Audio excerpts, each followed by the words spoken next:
what are the various risk factors responsible for carotid artery disease and peripheral arterial disease?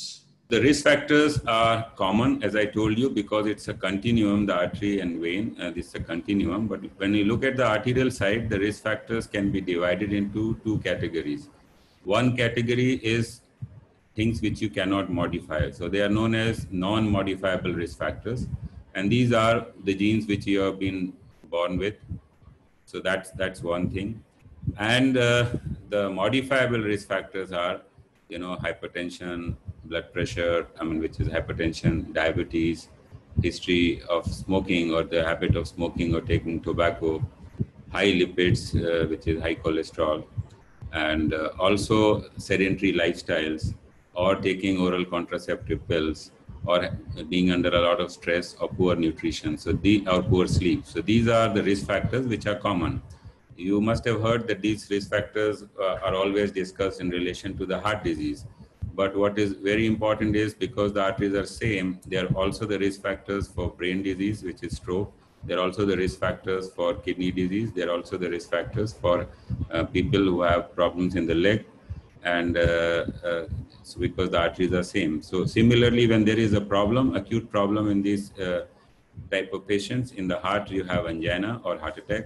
In the brain, you have brain attacks or TIA. In the abdomen, you have either intestinal attacks or renal failure. And in the leg, you have claudication or leg attacks, acute leg attacks, where you lose your limb. So these are common manifestations of this different peripheral vascular disease. And when it comes to the veins specifically, apart from these risk factors, you also have risk factors which are related to stasis of the blood or clotting of the blood in these veins, because it's a very low, low pressure circulation. The heart being a pump, which actually generates a lot of pressure, and the blood is pumped to the entire body, even against gravity. But when it comes to the vein, the drainage from the upper part of the brain back to the heart comes by gravity, and drainage from below, lower part of the body back to the heart comes by the presence of valves, which only allows blood to flow in one circuit in one direction. So if there is a, if there is a leakage of these valves, or if there is a malfunction of these valves, what happens is the veins start getting congested, and the blood starts pooling in these veins, and they become dilated, leading to what is known as varicose veins, which is a very common thing, at least in India. It occurs about 10% of patients would have it in the population. And the common manifestations would be, swelling in the leg, especially more in the evening, or visible veins in the leg, or pain in the leg, especially on standing or sitting. Now, the other part in the veins, because it's a low pressure circuit, is the pooling of the blood leads to coagulation of the blood in the deeper veins. And this is known as deep vein thrombosis. And the risk factors are if you are dehydrated, or if you are immobile for any reason, or especially if you're immobile while traveling for long distances, you're driving or you're on the plane, or if you're taking oral contraceptive pills or smoking or taking tobacco.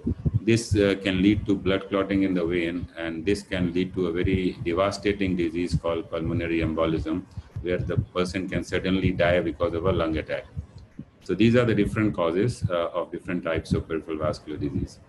So I think it's very important we understand that the blood vessels are same and the risk factors are also same. So if we optimize and control our lifestyle, we can reduce the risk of the risk factors so that the vessels remain healthy everywhere. As you just mentioned, there is a very strong alliance and a strong association of carotid artery disease with the heart vessels and brain vessels.